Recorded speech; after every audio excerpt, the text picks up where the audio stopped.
State regime media, which calls itself Fox's chief propagandist, Laura Ingraham, is being exposed by her brother, Curtis Ingraham, for her cover-up of the Epstein files. Let me share with you what Curtis Ingraham wrote about Laura yesterday. Curtis wrote, "I think your continued support for a president mentioned 39,000 times in the Epstein files qualifies as more pathetic.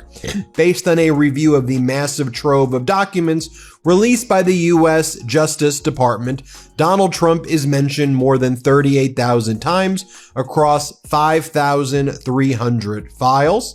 And this was in response to his sister, Laura Ingraham, saying, "Nothing is more pathetic than a bunch of sports writers in their 40s and 50s pretending to like Bad Bunny in the hopes of annoying the Trump voters." Now, Laura Ingraham yesterday was doing everything she could to cover up and distract from the Epstein files. Yesterday, there was big news.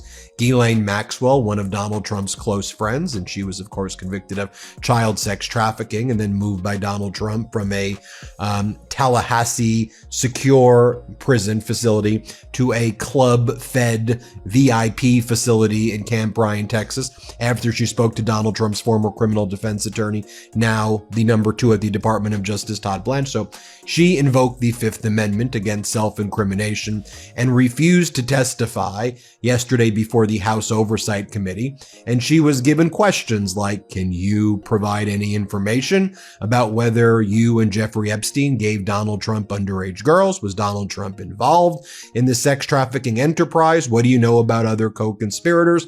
Is Donald Trump promising you a pardon or clemency for your silence?" She invoked her Fifth Amendment right against self-incrimination for every one of those questions.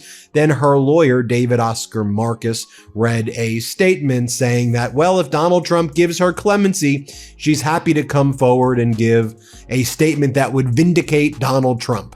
I mean, can you get more obvious than that? Then there was additional news that broke yesterday, and this is why Laura Ingraham was trying to cover all of this up and generate a controversy about Bad Bunny and then just rile up that MAGA base that watches state regime media say, what we really need to care about is Bad Bunny's halftime show. That was like the most viewed halftime show in the history of the Super Bowl. That was, frankly, a great, inclusive, incredible performance. But yesterday you had Democrats and some Republicans as well from the House Judiciary Committee go to the Justice Department, and they were finally, after asking over and over again, permitted to look at the Epstein file redactions and have those redactions removed. And they uncovered, under those redactions, Donald Trump is mentioned as Trump's lawyers were speaking with Epstein's lawyers during the relevant time period about how Trump and Epstein would have this relationship, and that Epstein